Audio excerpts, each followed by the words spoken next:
33 సంవత్సరాలు యేసుప్రభు వారి లోకంలో జీవించినాక రేపు శిలువ మరణం పొందుతాడు అన్న ఆ సమయంలో మౌంట్ టాబోర్ అనే కొండ మీద రూపాంతరం చెందుతాడు. ఎవరైనా? యేసుప్రభు వారు రూపాంతరం చెందుతాడు. ఎక్కడ? మౌంట్ తాబోర్. ఆ కొండ మీద రూపాంతరం చెందుతాడు. చెందినప్పుడు ఏం జరిగిందని ఆలోచన, పరలోకము నుంచి ఒక ఇద్దరు వస్తారండి. అది ఎవరు చెబుతారంటే పేతురు చెప్తాడు. ఏమంటాడు? అయ్యా నీకు ఒక పర్ణశాల, మోషకు ఒక పర్ణశాల, ఇంకెవరికి అన్నాడండి. చూడండి ఆ మాట చదివి నేను దానికి తెలియజేస్తా. లూకా సువార్త 9వ అధ్యాయం 31వ వచనం.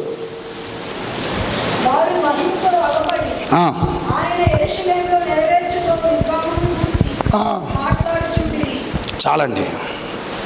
ఎవరు దిగొచ్చారు అక్కడికి? పరలోకం నుంచి చెప్పాలి. ఇప్పుడు యేసు ప్రభుతో మాట్లాడుతున్నారు. ఏంటది? యెరూషలేము యొక్క నిర్గమనం గురించి మాట్లాడుతున్నారు. ఎవరాళ్ళు? వీళ్ళిద్దరు. ఎవరిద్దరు? మోషే, ఏలియా. ఎక్కడమ్మా? మౌంట్ తాబోరు కొండ. ఇది ఎవరు చూశారు? పేతురు చూశాడు. ఇప్పుడు ఒక చిన్న ప్రశ్న అవుతాం, మీరు నా సమాధానం చెప్పాలి. మోషే కానానుకు చేరాడా లేదా? అయ్యా మోషే కానానుకు చేరాడా లేదా? చేరలే. నబో పర్వతం మీద కానీ చేరాడు. ఎట్ట? చదవబడ్డ వచ్చిన ఆధారం. తాబోరు కొండ ఎక్కడుంది?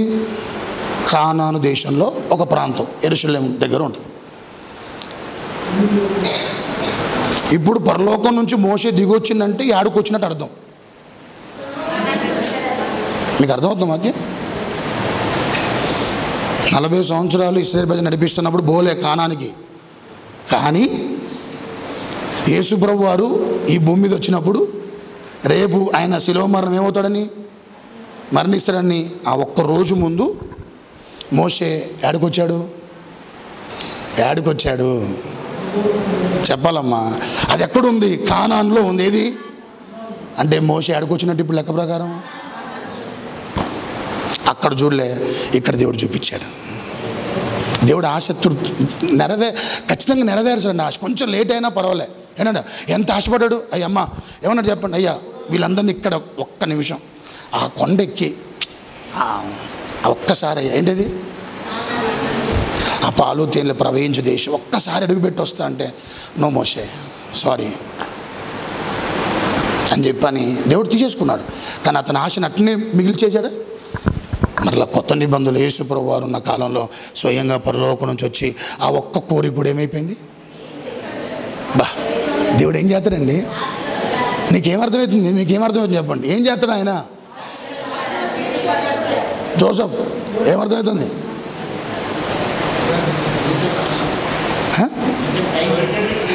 అయ్యా కోరికను అది డిఎమ్మ గారు నీ కోరిక దేవుడు తీరుస్తాడు. గాలమ్మ గారు మీ కోరిక ప్రభు తీరుస్తాడు. లూదియమ్మ గారు మీ కొడుకు, కోడలు, మనవడు ఇదే మందిరంలో సాక్ష్యం చెప్తారు. ఇంకెవరున్నారు? నా గురించి చెప్పండి కదా కొంచెం అట్నే ఉంది నా పరిస్థితి. ఏమో దేవుడు మాట్లాడతాడు నాకు అదే అనిపిస్తుంది. తదాస్తు అంటే కథమే పరిస్థితులు చిన్నవాళ్ళు ఏమైపోతాయి. మీ అందరినీ ప్రభు దీవించును గాక. రైట్. దేవుడు మోషే ఆ కోరిక ప్రభు తీర్చాడు. ఇప్పుడు అక్కడ వాళ్ళు వచ్చి ఏం మాట్లాడుతుంది చెప్పాలా? యేసు ప్రభుతో ఏం మాట్లాడుతున్నారు? యెరూషలేము యొక్క నిర్గమం గురించి. నిర్గమం అంటే ఏంటి? నిర్గమ కాండం అంటే ఏంటి? నిర్గమం అంటే అర్థం ఏంటి? ఎగ్జిట్. ఇప్పుడు షాపింగ్ మాల్ ఏముంటుంది? Exit, entry. ఎంట్రీ అంటే ఏంటి? ఎగ్జిట్ అంటే నిర్గమం అంటే 400 సంవత్సరాలు ఐగుప్తులో ఉన్నటువంటి వారిని విడిపించినటువంటి ఆ మాటలన్నీ కూడా గ్రంథస్థం చేసిన గ్రంథం ఏదంటే నిర్గమ కాండం. అందుకనే దానికి ఏమొచ్చింది పేరు? నిర్గమ అంటే అర్థం ఏంటి? ఎగ్జిట్ బయటికి వెళ్ళటం. అంటే పరలోక ప్రయాణానికి ప్రభు ఇక సిద్ధపడుతున్నాడు. ఆ భూమి మీద ఉన్న ఏంటంటే యాత్ర ముగించుకొని ఎక్కడికి వెళ్తున్నాడు ఆయనగా రేపు. ఇప్పుడు వీరు వచ్చి ఏం చేస్తుంది చెప్పాలా? బలపరుస్తున్నారు. ఎవరిని? యేసు ప్రభుని బలపరుస్తున్నారు. దీంట్లో లేదు కానీ ప్రేమిట్ల దీని గురించి నా వ్యాఖ్యానం చెప్పే మాట ఏంటంటే, వాళ్ళు వచ్చి బలపరిచారంటే ఎవరిని? యేసు ప్రభుని. ఎందుకంటే ఆయన శరీరంలో ఉన్నాడు, దేవుడు కాదు. ఆయన 100% దేవుడు, 100% శరీరముతో ఉన్నాడు. కొన్ని చోట్ల మనిషిగా బాధపడ్డాడు, కొన్ని చోట్ల దేవుడిగా ఆజ్ఞాపించాడు. అవి మనం ఎక్కడ చూస్తాం? ఆయన భూమి మీద సేవ చేసిన కాలంలో కొన్నిసార్లు మనిషిగా బాధపడే రోజులు ఉన్నాయి, కొన్నిసార్లు దేవుడిగా ఆజ్ఞాపించిన రోజులు. ఈ రెండు విషయాలు మనం అతను చేసిన పరిచర్లో మనం చూస్తాం. ఇప్పుడు ఇతడు మానవుడుగా ఉన్నాడు కాబట్టి బాధపడుతున్నాడు. ఏంటా బాధ అంటే, నిజంగా బాధపడుతున్నాడంటే గెచ్చమైన తోటలు ఏమంటారు చెప్పాలా? ప్రభువా చెమట ఏమని చెప్పాలంటండి? అంటే ఎంత హై టెన్షన్ అండి. ఎవరికి? ఈ సేదరంధ్రాల నుంచి చెమట రావాల్సింది పోయి ఏమొచ్చిందంట? High tension. అది నరాలు పగిలిపోయే టెన్షన్. అది దృష్టిలో పెట్టుకుంటే చెమట ఏమని చెప్పాలంటండి? రక్తంగా మారి అంటాడు కదా, ప్రభువా నీ చిత్తమైతే గిన్నె చెప్పనేమంటాడు? నీ చిత్తమైతే ఈ గిన్నె నా నుండి. బాధపడుతున్నాడని తండ్రి ఎరిగి ఎవరిని పంపించాడు? మోషేను, ఎలీషాను పంపించాడు. వీరు రేపు ఆ సిలువను భరిస్తావు, నువ్వు ఆ సిలువను మోస్తావు, ఆ శాపగ్రస్తమైన సిలువ మానవును మరణిస్తావు అని చెప్పుతూ మోషే యేసు ప్రభు చెప్పిన మాట ఏంటంటే, అయ్యా నువ్వు సాక్షాత్తు దేవుడు కుమారుడివి, సాక్షాత్తు దేవుడివి. నువ్వు ఒక సాధారణమైన మా పట్లే ఎన్నో ఏం చేశాడు? ఒక సాధారణమైన నా పట్లే దేవుడు ఎన్నో ఏం చేశాడు? అద్భుతాలు చేశాడు. నీ పట్ల చేయడా? చేస్తాడు. బలపరిచారండి. ఏంటి అని చెప్పిన సాక్ష్యం చెప్పలేనండి. ఫరో కత్తివాత చేతి నుంచి దేవుని తప్పించాడు. ఫరో కత్తివాత చేతి నుంచి ఏం చేశాను? నన్ను నిన్ను కూడా ఈ మరణం అనే ఈ పరిస్థితిని ప్రభు ఏం చేస్తాను? నేను తప్పిస్తాడు. అందుకనే తన కుమారుడికి ఎలియాజర్ అని పేరు పెడతాడండి. ఎవరి కుమారుడికి? మోషే రెండో కుమారుడికి. మొదటి కుమారుడి పేరు దేవసాయం, రెండో కుమారుడి పేరు ఏం పేరు? అని అర్థం ఏం చెప్పాలా? అర్థం ఏంటంటే ఆ పేర్లు కూడా అండి వాళ్ళ అనుభవాల నుంచి వచ్చినటువంటి అనుభవాల నుంచి పేర్లు పెట్టారు వాళ్ళ పిల్లలకి. అంటే ఎలియాజర్ అంటే ఫరో యొక్క కత్తివాత చేతి నుంచి విడిపించని అర్థం. యోసేపు ఉన్నాడు, వాళ్ళిద్దరు కుమారుడు పేర్లు చెప్పండి ఒకసారి. అర్థం ఏంటి? దాని అర్థం ఏంటి? ఎఫ్రాయిం అనేసి అర్థం ఏంటి? ఎఫ్రాయిం అంటే మర్చిపోవుట, మనీష అంటే రెండంతల ఆశీర్వాదం. వాళ్ళ అనుభవాల నుంచి ఆ పేరు పెట్టారు. అంటే బాధలో ఉన్నప్పుడు కొడుకు పుట్టిండు. ఎవరికి? యోసేపుకి. పుట్టినాక వాళ్ళందరూ పెట్టిన బాధ, ఆ ఐగుప్తులో ఆ నిందేసిన ఏంటంటే ఆ బాధ, కొడుకును చూడంగానే మీ బిడ్డలు కూడా పేర్లు పెట్టండి చెప్పాలా? అయ్యగారు దీంట్లో వద్దులే కానీ టింకు పెట్టండి. టింకు టింకు టింకు ఉల్టా రాయండి ఒకసారి. కుంటి ఏనా పేర్లు? పనికిమాల పేర్లు. టింకు ముద్దు పేర్లు ఒకళ్ళు ఉంటే ఉంచుకోండి, కానీ మీ అనుభవాల్లో నుంచి వచ్చేటువంటి అనుభవాల్లో వచ్చేటువంటి పేర్లు పెడితే మీ బిడ్డలకు ఆశీర్వాదం.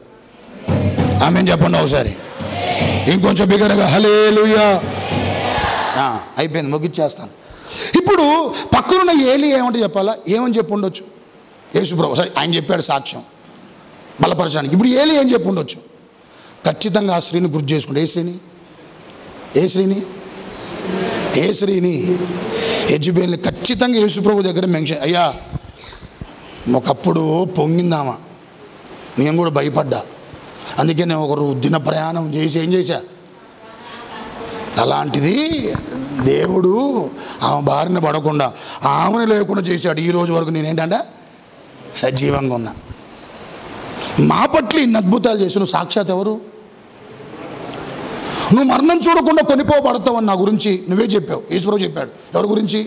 ఈ దేవుడే చెప్పాలి. యేసుప్రభు కూడా ఆ పరిచర్లో ఆయన చేసిన ఆ కాలంలో చెప్పాడు. ఇప్పుడు నేనే మరణం చూడకుండా కొనిపోబడ్డప్పుడు నువ్వు మరణం చూస్తావు, మరణం అనుభవిస్తావు. కానీ ఆ మరణం ఎటని చెప్పాలా? 3వ రోజు తిరిగి లేచేలా ఉండబోతుంది. విశ్వ ప్రపంచమంతా కూడా ఈ రోజు వరకు సమాధి నుండి 3వ రోజు తిరిగి లేచిన ఏ ఒక్క వ్యక్తి లేడు. ఇప్పటి వరకు విశ్వములో అన్నంత చిరస్మరణీయుడుగా నీ పేరు నామం అలా యుగాంతం వరకు ఉండబోతుంది అన్న మాట. ఓ మరణమా నీ ముల్లెక్కడావో, నీ విజయం అని చేసుకొని నువ్వు వస్తావు అన్న మాటలు చెప్పి బలపరిచారు. ఎవరిని? యేసు ప్రభు. హల్లెలూయా. ఎందుకంటే మన జీవితాల్లో కొన్నిసార్లు శ్రమలు చెప్పాలా తలపైగా. ఎందుకు మన జీవితంలో శ్రమలు అంటే, ఈరోజు ఈ మాట రాసుకోండి, ఈరోజు శ్రమలు రేపొద్దున సాక్ష్యాలుగా మారబోతున్నాయి. ఈరోజు శ్రమలు రేపు, ఈరోజు శ్రమలు రేపు. ఎందుకు శ్రమలు తెలుసా? ఎందుకు ఇబ్బందులు తెలుసా? ఒక భక్తుడు అంటాడు, గూడ్స్ పెట్టెలు లాంటిదంట మా క్రైస్తవులకు వచ్చి ఏంటంట శ్రమలు. గూడ్స్ బండ్లు అంట. గూడ్స్ తెలుసుగా? గూడ్స్ బండి తెలుసా? ఆ ట్రైన్ మీద ఎన్ని ఉంటాయి డబ్బాలు? చాలా ఉంటాయి. అంటే గమనించండి, ఒక శ్రమలో ఉంటావు, ప్రార్థన చేస్తావు, అది పోయింది అనుకున్న వెంటనే ఇంకోటి డగాలు గుద్దుతుంది, ఇంకోటి మళ్ళీ ఎమ్మట వస్తుంది, ఇంకోటి అది ప్రభా తీసేనా, ఇంకోటి వద్దు ఎమ్మటే, మళ్ళా ప్రభా నాయన తీసా, ఇంకోటి వస్తుంది. గమనించండి, ఒక్కొక్కటి ఎలా అయితే వచ్చి నేను అట్లా ఏంటంటే పలకరించిపోతాయో, ఒకరోజు ఆ బండి మరలా ఏంటంటే నీ ముందు నుంచి ఎలా వెళ్ళిపోతుందో అలా శ్రమలు నీ నుండి కూడా తొలగిపోతాయి. ఓపిక సంగమా, కొంచెం ఓపిక పట్టండి. There are good days in our life. మంచి రోజులు మీ కొరకు. సేవకుడు చెప్తున్నాను, మీ కొరకు ఏమన్నాయంట? మంచి రోజులు ఉన్నాయి. ఏమున్నాయి చెప్పండి అమ్మా, ఏమున్నాయి? There are good days in front of you. మంచి రోజులు ఉన్నాయి. అవి కళ్ళారా చూడబోతున్నారు, చెవులారా మీరు ఆ కార్యాలు చేసిన దానిని బట్టి సాక్ష్యం చెప్పబోతున్నారు. హల్లెలూయా. గమనించాలి, ఎవరికి చూడకుండా నన్ను తీసుకో ప్రభు అన్నాడు కదా. ఎవరు వద్దయ్యా, చాలు ఇంత మాటికి ఈ సేవ చాలు, నిన్న ఆత్మలు సంపాదించా, ఇంత పరిచయం చేశా, చాలని ఎవరు కనపడకుండా ఏమవుతాం అనుకున్నాడు? చనిపోదాం అనుకుంటే దేవుడు ఎంత గొప్పగా చెప్పాలి. అతని జీవితం చేసింది. పరిశుద్ధాత్ముడు వచ్చి వాళ్ళని తాకినప్పుడు, వారు బ్రతికినప్పుడు అంట, కోట్ల మంది ప్రపంచంలో ఉన్న ప్రజలు, ఇంకా మీడియా టీవీలో కూడా టెలికాస్ట్ అవుతుందంట. ఏంటది? వీళ్ళిద్దరూ 3 రోజులు 3.5 సంవత్సరాలు ప్రవచిస్తారు, అద్భుతాలు జరుగుతాయి, అనేకులు మారతారు, కొందరు కుట్రబని చంపేస్తారు. వీళ్ళ మీదకి పరిశుద్ధాత్ముడు వచ్చి వాళ్ళు చనిపోయిన లేస్తారు. లేచినప్పుడు టీవీలో అందరూ చూస్తుంటుండగా అలా ఆరోనమే వెళ్ళిపోతారు. ఎవరు? ఏలియా ఆను. హల్లెలూయా. ఇంకొంచెం బిగ్గరగా హల్లెలూయా. అందరూ చూడగలిగే స్థితిలోకి దేవుడు తీసుకొని వెళ్ళి ఏలియా తన సన్నిధికి ప్రభు చేర్చుకున్నాడు. అందరూ చూడగలిగేలా. పాత నిబంధన, కొత్త నిబంధన, రాబో ఒక 3 కాలాల్లో ఎవ్వరు చేయలే. బైబిల్లో ఏ భక్తుడు చేయలే పరిచర్య. అలాంటి పరిచర్య చేసి అందరూ చూసిన ఘనంగా ఆహ్వానించబడు. ఎక్కడికి? పరలోకానికి. ఆ దేవుడే నీ దేవుడు, ఆ ఏలియా దేవుడే నీ దేవుడు. ఆ దేవుడే ఆ ఏలియా పట్ల అద్భుతాలు చేసినట్లు నీ పట్ల అద్భుతాలు చేస్తాడు. ఇప్పుడు చెప్పండి, చచ్చిపోదాం బ్రతుకుదామా? చెప్పండమ్మా, చచ్చిపోదాం బ్రతుకుదామా? చెప్పండి, చచ్చిపోదామా బ్రతుకుదామా? ఎవరి కొరకు? నిజంగా అట్లా బ్రతుకు కొద్ది కాలం ఉంటుందండి. కొద్ది కాలం బ్రతుకు, ఓపిక పట్టు. చెప్తున్నాను, అద్భుతమైన కార్యాలు జరుగుతాయి మీ కుటుంబాల్లో. అప్పుడు అర్థమైంది నీకు, నేను ఆ రోజు క్షణములో ఆ నిర్ణయం తీసుకుంటే నేను ఈరోజు ఇంత కళ్ళ ముందు కనపడే నా బిడ్డల యొక్క ఏంటంటే క్షేమాన్ని చూచేవాడిని కాదు అన్న పరిస్థితి ఒకరోజు నీకు వచ్చేలా దేవుడు చేస్తాడు. అలాంటి కార్యాలు జరుగుతాయి. హల్లెలూయా. అందుకనే ప్రభు పిలిచేంతవరకు ఏం చేద్దాం? సహనంతో ఏం చేద్దాం? అయ్యా శక్తినివయ్యా, ఓపికనివయ్యా, భరించే ఏంటంట కృపని నాయన. ఏంటివి? శ్రమలు నాకు ఇవయ్య, నా తోడుగా ఉండయని ప్రార్థన చేయి. ఏలియాకి మరణం లేకుండా చేసిన దేవుడు ఘనంగా అతడు ఎత్తబడేలా అందరూ చూస్తుండగా ఘనంగా దేవుడు హెచ్చించినట్లుగా నేను నీ కుటుంబాన్ని కూడా దేవుడు ఆశీర్వదిస్తే అట్టి కృప మనందరి ప్రభు అనుగ్రహించి ఈ మాటలు మన వెనుకల్లో ప్రభు దీవించును గాక. చిన్న ప్రార్థన. నీకేమర్థమైందో ఒక్క మాట ప్రభువు చెప్తావా? ఈ 50 దినాల్లో సంగమా నీ కుటుంబాల్లో కంకణం కట్టుకొని ఉండు ప్రభు సన్నిధిలో, నిబద్ధతగా ఉండు ప్రభు సన్నిధిలో.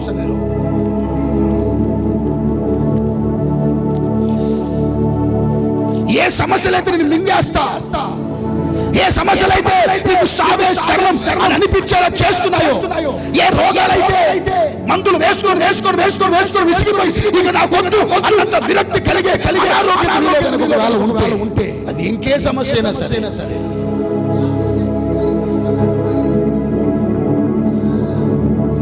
యెజబెల్ని లేకుండా ప్రభు చేశాడు, నీ జీవితంలో కూడా సమస్యలు లేకుండా ప్రభు చేస్తాడు ఆయన. అందరూ అడగండి అయ్యా, ఇక అన్నయ్య ఎప్పటికన్నా ఈ మాట నా నోటికి రానివనయ్యా, నేను ఎప్పుడన్నయ్యా అన్నవారు అందరూ కూడా చేతులు ఎత్తండి. ఇంకెప్పుడు అన్నయ్యా, నేను ఎప్పుడు అను దయతో ప్రభు క్షమించిన ఆయన. నీ పట్ల గొప్ప ప్రణాళిక ఉంది సోదరుడా, సోదరి, నీ పట్ల ప్రభు గొప్ప ప్రణాళిక కలిగి ఉన్నాడు. అసలు నువ్వు ఊహించినటువంటి గొప్ప ప్రణాళిక దేవుడు ఆయన కలిగి ఉన్నాడు. తన సమయంలో దాన్ని ప్రభు నెరవేరుస్తాడు. దాన్ని దేవుడు తన సమయంలో పట్టబయలు చేస్తారు. అప్పటిదాకా బలిష్టమైన నష్టాల కింద దీన మనసు కలిగి ఉండు. ఎదురుకో, పోరాడు, నిలబడు, ఎదురించు. అడుగు ప్రభుని, నీ బలమి మన అడుగు, నీ శక్తిని మన అడుగు ప్రభుని.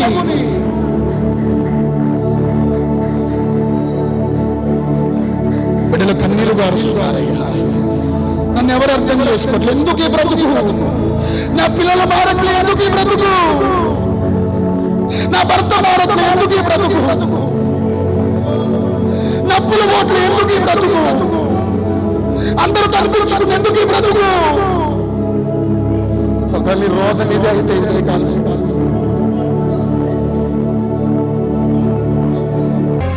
ఏలియా చేస్తున్న పరిచర్య విన్నాను. ఎక్కడో చెట్టు పొదల్లో కూర్చొని తీసుకోయ్యా అన్నవాడిని ఎంతో గొప్పగా నిలబెట్టావు కదా నాయన. అందరినీ ఆదరించి ఈ వాక్యం మనందరినీ బలపరిచినందుకు యేసు నామములో అడిగి వేడుకుంటున్నాను తండ్రి, ఆమేన్.